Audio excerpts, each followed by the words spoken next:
ang eternal nga puloy-anan sa mga linuwas, tinuod nga lugar, dili imaginary ug dili pod espirituhanon nga matud pa nila kita mga espiritu man lang ta manlusot tas kural. No. May mga propeta baya, may mga manalagna ug magsusulat baya sa lain-laing basahon sa Biblia nga nakaadtog yun sa langit. Ni anang panahon na hinumdumi, glorious beings na baya ta. Unsa man ay glorious beings? Sama na baya tas manulunda. Makaadto na ta sa lain-laing mga dapit. And imagine, we are living there through eternity. Ang uban ninyo mo ingon, ang uban nag-ingon, pastilang kapuya po pastor, no? Anang eternity na po na magpuyo, magsakay-sakay taan ng panganod. Ayaw mo kaguol, ana mo ingon, ha? Kalibutan, de gyapon, balik de gyapon ta dire. No, it will be entirely a different earth.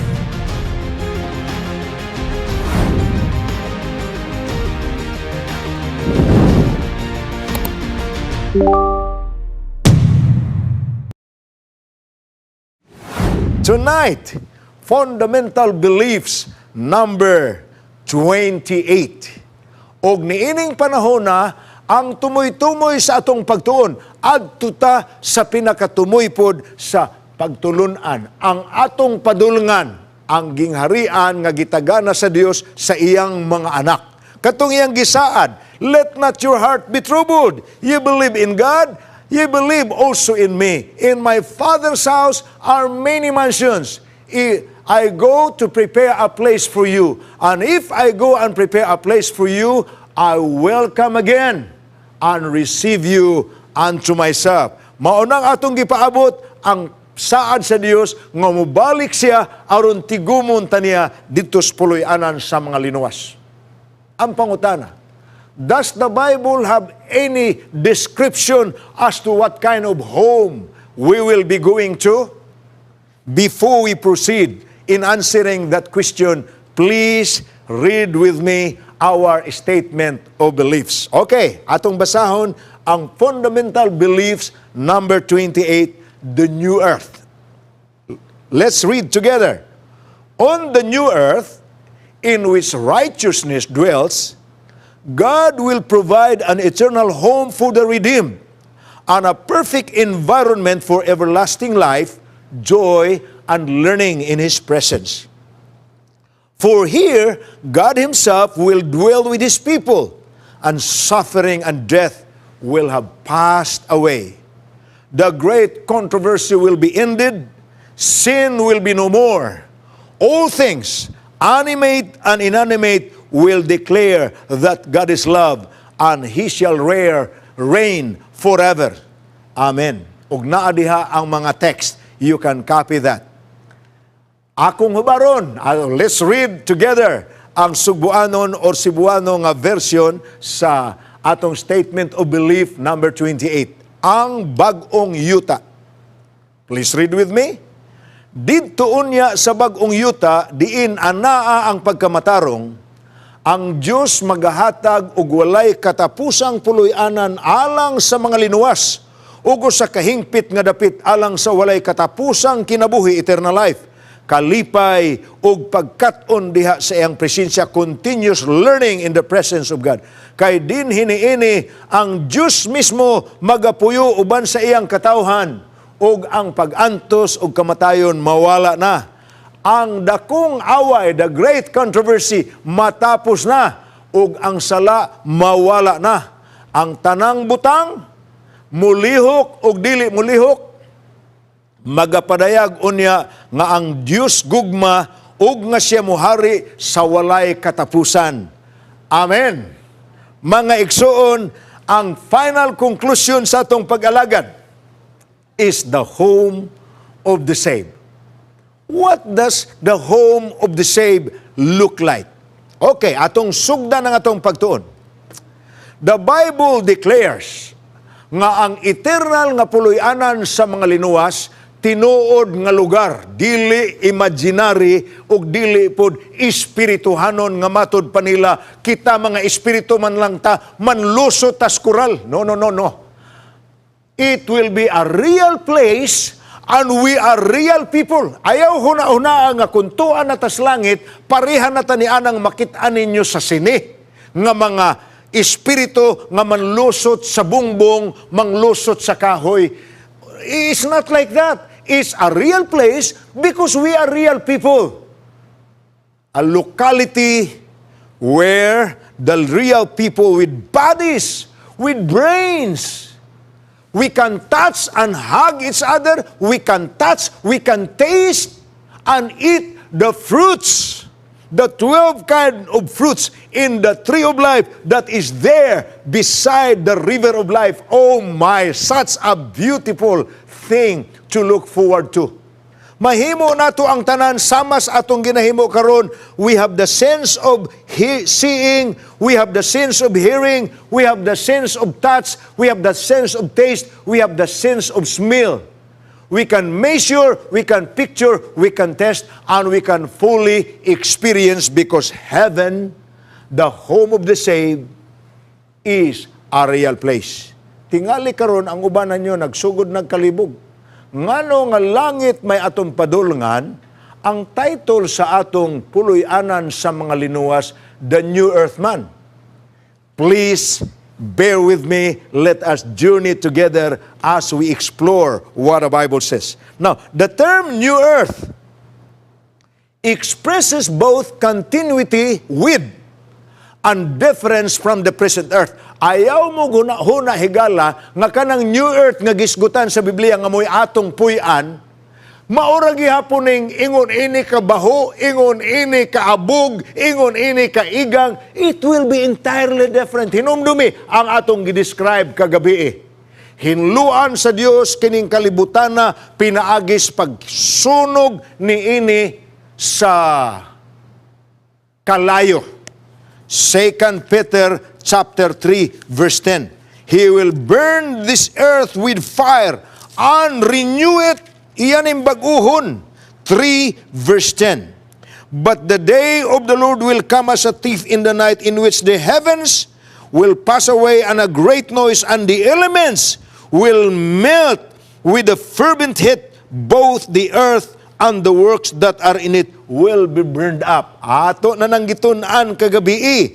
At the end of the millennium, Christ is going to make the final annihilation of sin, the author of sin, and all sinners. Nga ang Biblia nag-ingon, mismo ang gamot, mismo ang salingsing, mismo ang udlot, kuwao niya kanang tanan ug di nagyud mo tubo pa ang sala ni ining bag-ong yuta nga bag-ohon sa Dios kanato. Now, ang atong puloy-anan New Earth gidescribe atong gibasa kagabi sa Revelation chapter 20 that at the close of the millennium, after 1,000 years, hinumdumi at the beginning of the 1,000 years, Jesus came, nangabanhaw ang nangamatay nga matarong, ang nangaabtan sa Dios nga buhi nga matarong nga wa moagig kamatayon, magdungan og lalin sakgaon sa panganod pagtagbo sa Ginoo dito sa kalangitan ug mukuyog kita kaniya ngadto sa gingharian sa langit, and we will be in that heavenly kingdom, the third heaven nga ginganlan ni Apostol San Pablo sa ikaduhang Korinto kapitulo 12, ang paraiso. We will be there with God for 1,000 years. And after 1,000 years, ang New Jerusalem, ang siyudad sa Dios, nga grabe kadako, grabe ka glorious nga talan-aon, will come down to this earth, sakay kita. Dili eroplano nga style sa sakay nga nakalingkod kita, dili pod kanang ginganlan nag business class or economy class, dili. We will be like living and dwelling there, because in what is going to happen at the end is that we have a city home inside the New Jerusalem, and we have a farm home outside the city. Kanan di ang giingon sa Isaias Kapitulo 35 o ang giingon sa ubang pasay sa Isaias, nga didtoon niya sa atong pagpuyo ang atong itanom kitanay mo harvest, dili na ang kawatan. Well, some of those are written in the scripture. Now, the term new earth, the earth is renewed. Ayaw kalimti ang gisulti sa Ginoo sa Beatitudes, Matthew 5 verse 5. Unsa may gisulti niya sa Beatitude, Matthew 5 verse 5. Blessed are those who hunger and thirst. 5 verse 6 kana, for they shall be filled. Ang 5 verse 5, blessed are the meek, for they shall inherit the earth. Ayaw mo kaguol, ana mo yung ha? Kalibutan de gyapon, balik de gyapon ta diri. No, it will be entirely a different earth. Mao nang giingon ni San Pablo sa 1 Corinto 2 versikulo 9, ang gitagana kanato sa Dios dili ma-describe og pulong ang iyang katahom. Dili mahulagway sa mata ang iyang katahom. 1 Corinto 2 versikulo 9, but it is written, eye hath not seen, nor ear heard, nor have entered into the heart of man the things which God has prepared for those who love Him. Akong binisayon, kay nahasulat nga nagaingon, ang mata dili makahanduraw sa iyang makita, ni mabatian sa imong igdulungog, ni masulod sa imong hunahuna og kasing-kasing ang kaanindot sa mga butang nga giandam sa Dios alang kaniya nga nagsunod kaniya. Wow!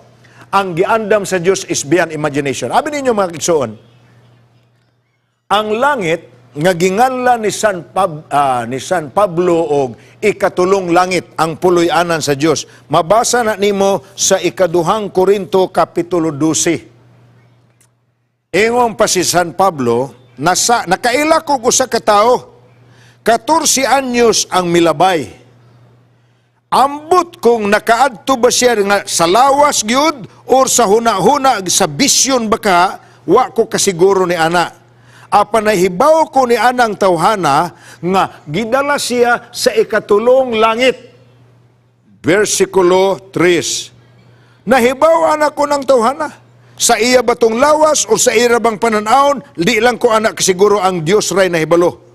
Apan sa versikulo 4 nag-ingon siya, nga kining tawhana gidala ngadto sa paraiso, ug nakadungog ug mga pulong ug mga tingog nga hilabihan dili nimo ikasaysay, nga dili angay litukon og tao.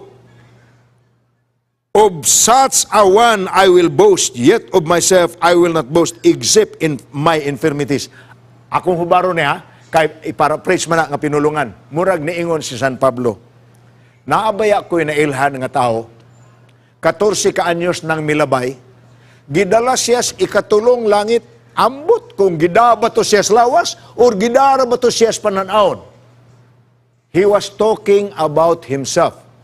Paul had made a testimony. He was able to go to heaven. Dili kay namatay siya o niya ang iyang espiritu ning lugwa dito.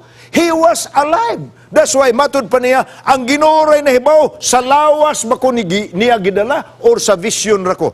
Kay naaman pud mga higala sa ubang pasahe sa Biblia, may mga propita baya, may mga manalagna og magsusulat baya sa lain-laing basahon sa Biblia nga nakaadtog yun sa langit. Ezekiel was one of them. Nakakita siya sa mga binuhat dito nga matod pa niya. Ang mga binuhat dito nga ginganlan nato mga manulunda, lain-lain siya description. Will in a will na ay pako nga ang ulo mo atubang ato, mo atubang sad nga ri, mo atubang ana mo upat na ay naong sa dili nimo ma-imagine mo nang giingon ni San Pablo. Ang pinaka-accurate yun para nako kining kang San Pablo sa 1 Corinto 2:19. Og mo attempt ka og describe sa imong makita, dili lang gihapon mahanduraw sa mga taong maminaw nimo. I hath not seen, neither ear have heard, but the things that God is preparing for is such tremendous beauty. Ako pa nimo, akong ipadasig punis akong kaugalingon, ato na lang yung himuon ang kabubuton sa Dios, pribilehiyo natong makauban kaniya dito sa gingharian sa langit, ug makapuyo ni aning ginganlan niyag new earth. Okay, akong usbon. Millenniums has ended. The New Jerusalem, where we had been in the heavenly kingdom, the home of God in heaven, the third heaven. Nganong third heaven man? Isgutan ko naman sa inyo, review gihapon. Ang first heaven, kanang firmament ang panganod. Muna'y ginganlan sa Genesis 1, versikulo 7. Gihimo sa Dios ang kalangitan. Kalangitan nga tipik sa atmosphere sa atong kalibutan. Atmospheric heaven ang terminology ni ana. Diin na ang panganod, diin nagalupag ang mga adlaw, diin na ang skies, that is the atmosphere.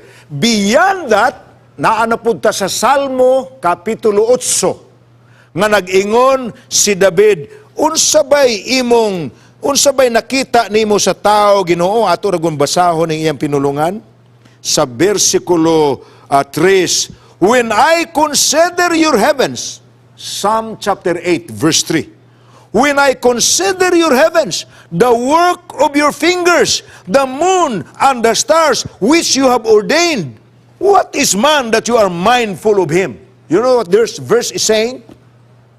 First heaven, Genesis 1:7, the atmosphere. Langit na baya na? Kana mo ingon ta nga magpalupad tag tabanog. Langit naman ang gilupara sa tabanog. Ang giluparan sa langgam. Ang ibabaw sa kahoy. Langit naman na. Ang first heaven. Ang second heaven, where the stars and the moon are. Muna ingon ni David. When I consider your heavens, the work of your fingers, the moon and the stars, which you have ordained. Second heaven, starry heavens. First heaven, atmospheric heaven. Second heaven, starry heavens. Astronomical heavens. What is third heaven? Atong gibasa ang pinulungan ni San Pablo kaganina. Ikaduhang Korinto Kapitulo 12. Third heaven. How he was caught up into, verse 3. And I know such a man, let's start with verse 2, kay naa diha ang word nga third heaven. I know a man in Christ who 14 years ago, whether in the body I do not know, or whether out of the body I do not know, God knows, such a man was caught up to the third heaven. And I know such a man, whether in the body or out of the body I don't know, God knows. I know how he was caught up into paradise and heard inexpressible words which is not lawful for a man to utter. Abi ninyo, usa ka babae nga gigasahan sa Dios sa espiritu sa tagna, si Ellen White. Gidala pod siya dito sa gingharian sa langit. In vision. Apan sa pagdala kaniya sa vision, murag dili na siya ganahan mo balik diri. Dili lagi nang akong gingon sa inyo nga samaan ang istorya nga nabasahan ninyo or nabdunggan sa salida, nakitaan sa salida ang namatay, ang iyang espiritu ninlugwa, dagat sa langit, unya giingnan nga pareha ni Esteban Escudero nga. Apot siya dito patay na. Paulion siya balik diri. Ihangyo siya nga, ug paulion man lang kunin mo balik dito, ipadalang sa ako ng manok ni San Pedro, ang ugis. Asa man yung tawag manok San Pedro? Kadaghang yung butbut higala. Pagkadaghang yung butbut. O dili ta na wa ta kahibaw kung sa gisturtis Biblia, samas giingon ni San Pablo kang Timoteo. Mutuo tas bisan unsang istorya kay wa man ta kahibalos ka matuuran. May manok si San Pedro. Dito na kuno si Esteban Escudero. Ingon San Pedro, asa man ka? Yan ako, namatay naman ko. Ayaw sa balik sa iyo ta. Higala, all those things, I'm sorry nga akong na-insertan ug ingon ini kayaga-yaga kining seryoso nga pagtulunan. Paul was talking about him being translated to the third heaven. Now, naghiskot ko sa inyo nga may mga manalagna nga nagsugilon nga adto sila langit. Ezekiel, si Daniel, gani, We know that Elijah is there now. Gikuha siya sa chariot of fire, gida siya sa langit. We know that Enoch is there, kaya mo na gisulti sa ato sa Genesis. Enoch walked with God, and God took him. And he was not. Nawa siya. Moses is there, according to the book of Jude. Human siya ang kamatayon, nakig-ilog ang panuway, og si Michael, og gida siya ngadto sa langit. Tulo ka binuhat ang atong nahibawan sa biblical characters nga naa sila dito. Naapoy giingon sa Ephesians, nga panahon sa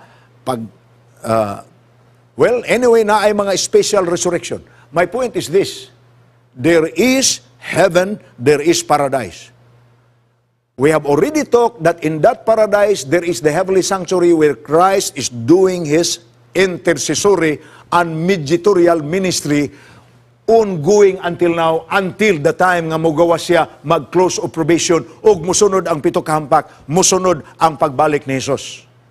Ug musunod ang pagpangabanhaw sa mga balaan nga matarong, ug ang paglalin nila uban sa mga matarong nga naabtang buhi, ug mupuyo sa langit sulod sa usakalibog ka tuig. At the end of the 1,000 years, we will descend into this earth, riding, or rather, while we are there inside the New Jerusalem, together with Christ, and we will be there. Now, ang kana nga new earth, bag-ohon sa Dios sa kalayo, kay sulungon man ta ni Lucifer og ang nangabanhaw nga nangamatay sa second resurrection, aron sila ulanan sa kalayo nga gingalan natong impierno ang second death. Apan humani ana sa pinulungan ni Jeremias sa dihang ang tibuok kalibutan na hinluan na pinaagig kalayo. Bag-ohon sa Diyos ang yuta. Pinadayag 21 versikulo 4, Behold, I make all things new. Ito rin ang basahon. Pinadayag kapitulo 21 versikulo 4. And God will wipe away everything, every tear from their eyes. There shall be no more death, nor sorrow, nor crying. There shall be no more pain, for the former things have passed away. Verse 5, Then he who sat on the throne said, Behold, I make all things new. And he said to me, Write, for these words are true and faithful. O gidescribe ni John ang hitsura sa New Jerusalem. Atong padayonon, the New Jerusalem is the capital city of this new earth. In the Hebrew language, ang pulong Jerusalem, nagkahulugan City of Peace. The earthly Jerusalem really did not enjoy the meaning of that name, kay nahimong gani ning sentro sa daghang kaing mga gubat. But the name New Jerusalem will accurately reflect the reality. It will be the real city of God, the real city of peace. And that will be our dwelling place. Mauna ang atong city home. Naadiha ang mga tunggiingon ni Ginoong Hesus. I will prepare rooms for you there, so we have a place inside the city for each one of us, but outside the city, we can till the ground because it now belongs to us. Na makita ninyo sa Hulagway, nindot kaayo ang Hulagway man lang. These are artist portrayal, but sometimes they are giving us what the artist can portray. Na puto lang akong istorya kaninyo kaganina. Sa si Ellen White gidala dito, di naunta siya ganahan mulusa diri kay gwapo man kaayong langit. Apan sa nakabalik na siya sa panimuot kay she was only taken there in vision. Dunay usa ka Adventist artist nga nagsulat kaniya, Sister White, can you just give me whatever you can picture in your imagination ang kaanindot sa imong nakita sa gingharian sa langit? Kay iya ko nun ang ipaint. Apan ingon si Ellen White kaniya, Brother, nag-ingon si Apostol Pablo, I have not seen, neither ear have heard ang kagwapo. Dili ko mo attempt og describe og unsay akong nakita, kay kung mo attempt kog describe, it will only be a misrepresentation of the real beauty of what God has prepared for us. neither will I advise you to make a painting. Because if you do so, it will only be a misrepresentation of the true beauty. Apa na, di man nakapugnan na may mga artist nga ang ilang imagination, ilag yung ibutang sa pen o sa brush. So there are some paintings. But again, I don't believe that the paintings really portray what it is. Lahi na siya. In one sense, that city links heaven and the new earth. From this connection of heaven with paradise, it became synonymous with paradise, the place of God's throne and dwelling. Ang pangutana, ang garden sa Eden na ba na, Pastor?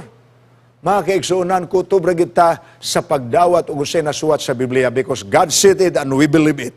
Whether that is Eden restored, I don't know. But I think it will be because the perfect Eden will be restored. Sama sa kung giingon ninyo in Revelation 21 verse 5 says, Behold, I make all things new. Ang nakalahi diana sa Genesis 1, kay only God was there to create. O ang God ramoy nag-enjoy sa iyang gi-create. But in in Revelation chapter 21, when He recreates the earth, you will be there, I'll be there. We are witness as to what is going to come out of the earth. Iksnihilog yapon.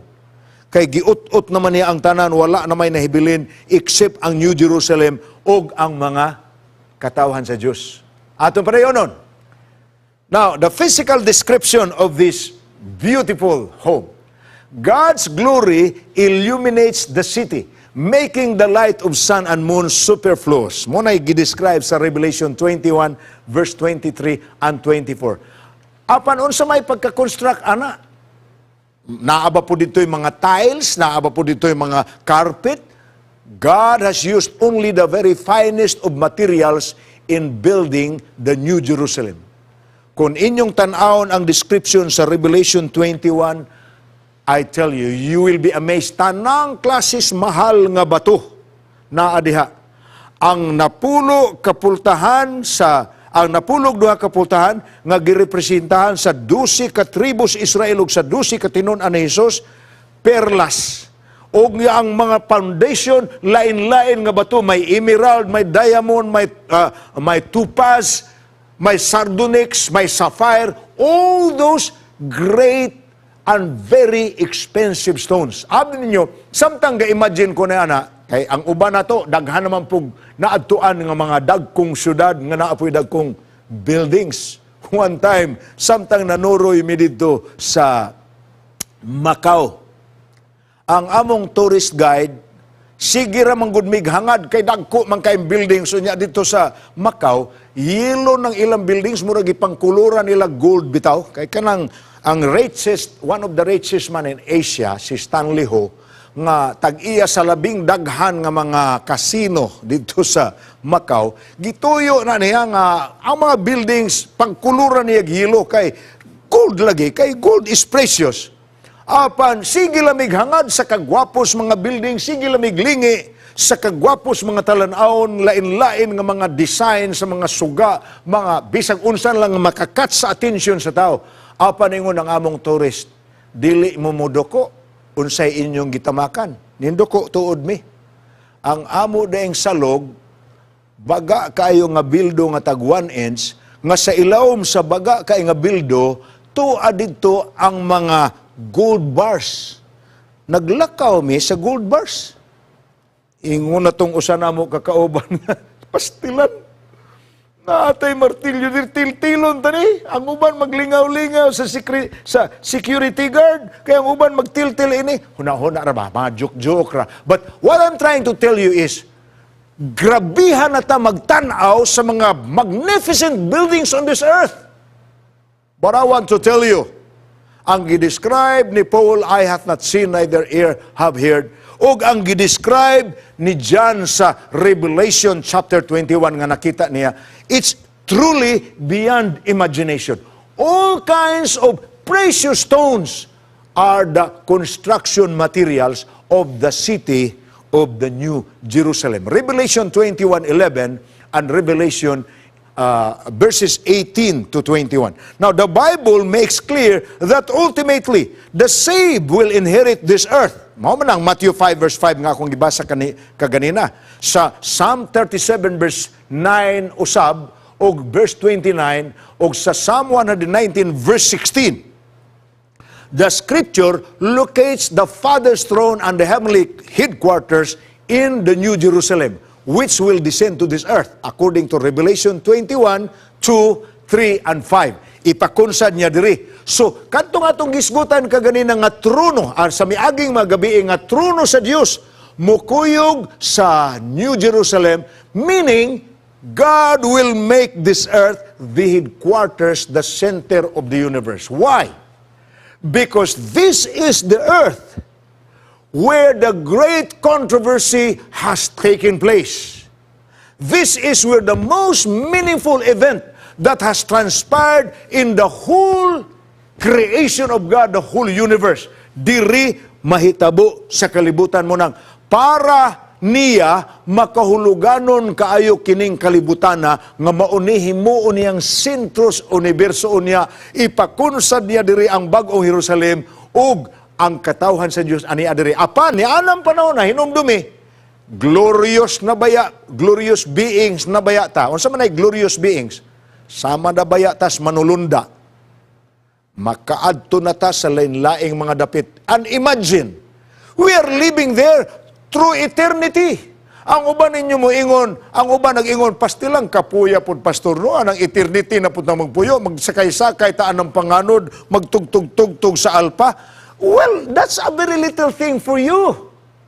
Imagine the vastness of the universe and you have access to visit all of the heavenly bodies.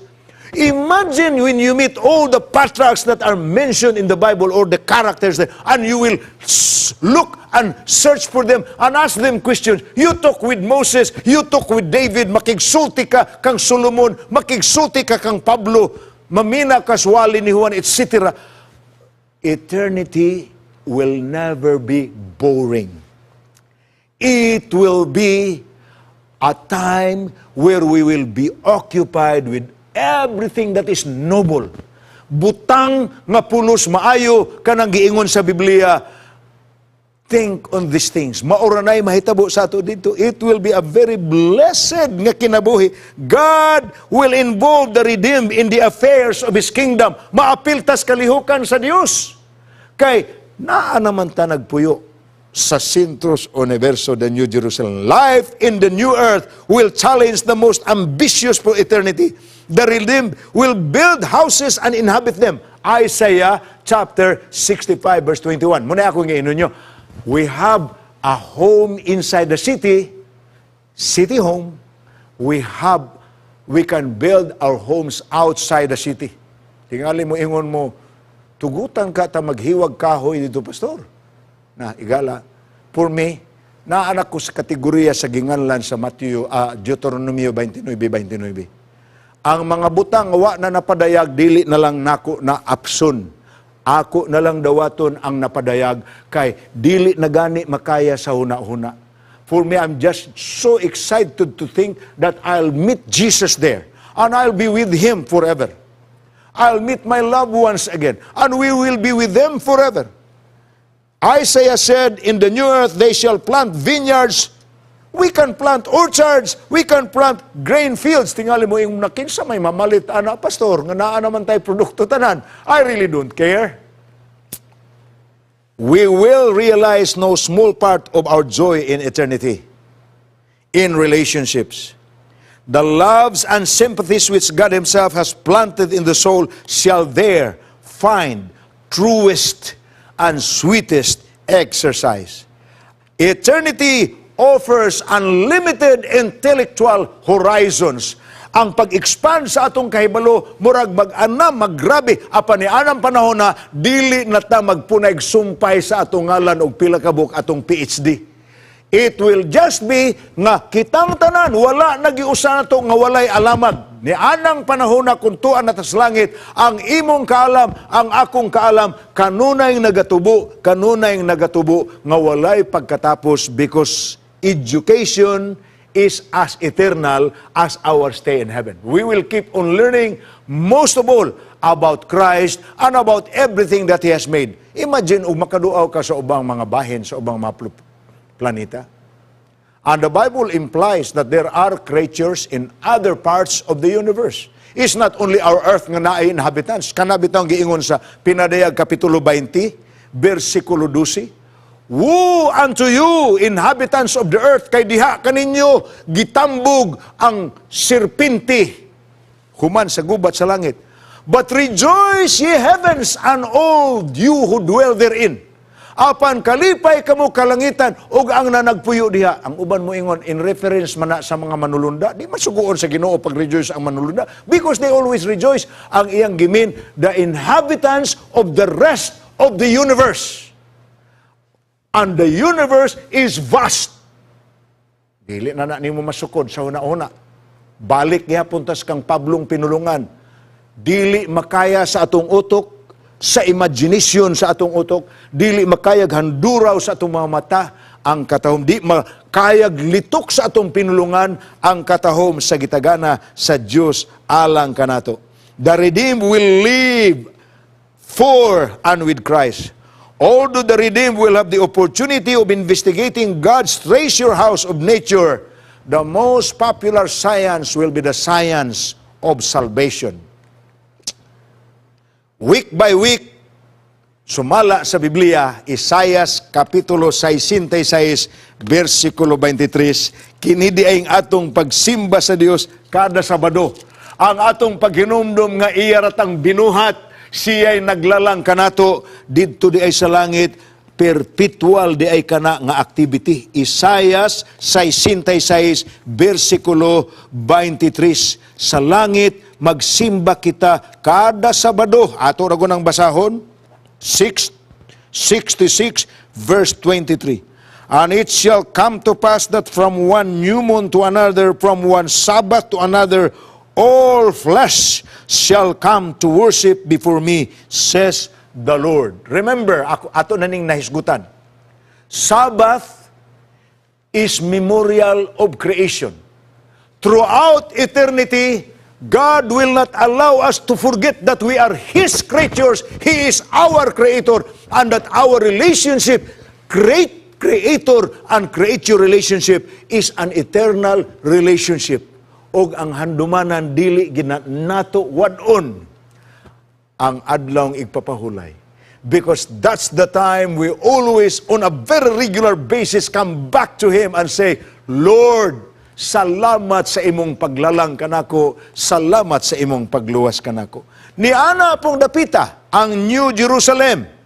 Some of the most cheering promises about the new earth concern what will not be there. Ingon pa ni sa Revelation 21 verse 4, wala na'y kamatayon, wala na'y kasub-anan, wala na'y paghilak, wala na'y kasakit, kay ang tanang butang maot ning labay na. It will just all be positive things, joyful things. Every trace of the curse of sin is swept away. COVID will be gone forever. Whatever virus there is, even the virus of sin will be gone forever. Usa na lay reminder nga magpabilin. Kay inig kakita natos Ginoo, nagpabilin ang ulat sa iyang kamot, nga marks sa iyang pag-crucify. Apan handumanan, hinumdumi, ang Sabbath, handumanan sa iyang creation. Apan ang iyahang marks sa iyang lawas, handumanan sa iyang crucifixion. The redeemed will not forget the good things God has done, the abundant grace by which He saved them, else this whole sins Lord will be in vain. So, higala, unsa may value, unsa may mga value sa atong pagtuo anang bagong creation. Number one, it gives an incentive to endure. Kitang ni adiri, madasig bitaw ta nga bahala na og mo lahutay ta bisag makaining pagsulay kay ang naghuwat nato mas maayo man kaysa atong naagihan. Number two, it brings the joys and certainty of a reward. Ang kalipay bitaw nga kining atong pag-alagad sa tumoy-tumoy ini, sakripisyo magaling diri, sa tumoy-tumoy ini, ang kalipay man nga walay katapusan. O number 3, it gives strength against temptation. Bisag tintalon ka, nga murag naglisod ka na yun pagsagubang, apan sa ngalan nga naa kay incentive. You will gain the strength. The Christian's reward is not only future, communing with Him in heaven in the heart. It is glory begun. Oh, brothers and sisters, para nako, ni ay usa ka pinulungan, gikan sa usa ka renowned kaayo nga author, si C.S. Lewis. Matod pa niya, if you read history, you will find that the Christians who did most for the present world were just those who thought most of the next. Aim at heaven, and you will get earth thrown in. Aim at earth, and you will get neither. Higala, mas maayo nang ni atas kalibutan, apan na hinumdum ta nga dili taga kalibutan. Hinumdum ang giingon na Ginoong Hesus sa Juan 17. Ni asilas kalibutan, apan dili sila taga kalibutan. Apan panalit di sila amahan gikan sa kadautan sa kalibutan. Hiusaha sila uban kanako, maingon sa akong pagkausa uban kanimo. In what God has planned for the redeemed, a world untouched by Satan's influence, a world in which God's purpose rules alone, we have a true representation of His character. Doon ay usa ka igsuon nato nga miingon siya pagsulti, Pastor, dili ba si Lucifer usa man sa mga manulunda sa panahon nga didto sila sa langit, wa man gisala didto? Unya ni kalit malagbutho tong garbos kasing-kasing ni Lucifer nga mo'y hinungdan nga nisod ang kagaw sa sala nga mitakboy sa tanang katawhan sa tibuok kalibutan sa diyang gitintal niya si Adan og si Eva. Pastor, dili ka mahitabo nga ug tuwa na ta sa bag-ong langit ug sa bag-ong yuta, naa na po'y mubutho dito nga parehas ni Lucifer nga masudlan na po garbo ang kasing-kasing? Higala, pagkabuang na manggistaw nga dili kakat unugon sa eleksyon. We have already been suffering because of the result of sin. I don't think any one of us, di ko katuo nga nayo sa nato nga maghuna-huna pa nga pabalikon pa ang kasinatian ni Lucifer, pabalikon pa ang atong kasinatian sa sala. Wala nagyod, gisulti po na sa Biblia, dili nagyud mutubo pa, bisan udlot, bisan salingsing sa sala. Ut-uton sa Dios kanang gamot ni ana sa kinatapusan gyud hangtod nga wa nagyumugitib pa pag-usab sa bag-ong langit ug sa bag-ong yuta. For me, by the brothers and sisters, I look forward to that great day when we will be gathered ni anang puloy-anan nga gitagana sa Dios sa mga linuwas. Ambot pila ninyo ang samag handom nako. Kung kamo makigduyog kanamo diri sa Hope Channel, kanamo diri sa South Philippines, makigduyog sa tanang tao nga buot mo sunod kang Ginoong Hesus aron maandam sa pagsugat kaniya ug makapuyo sa puloy-anan sa mga linuwas nga iyang gitagana. Kung ingon ana ang imong handom, ako ikang agdahon karon, duyog kanako sa pag-ampo atong itugyan atong kaugalingon sa Ginoo. Mag-ampo kita. Amahan nga balaan, salamat kaayo nga niining milabay nga mga kagabhion sa panahon sa pandemic ug sa community quarantine. Nahimong dakong panalangin sa daghan kanamo ang among pagtuon sa imong pulong.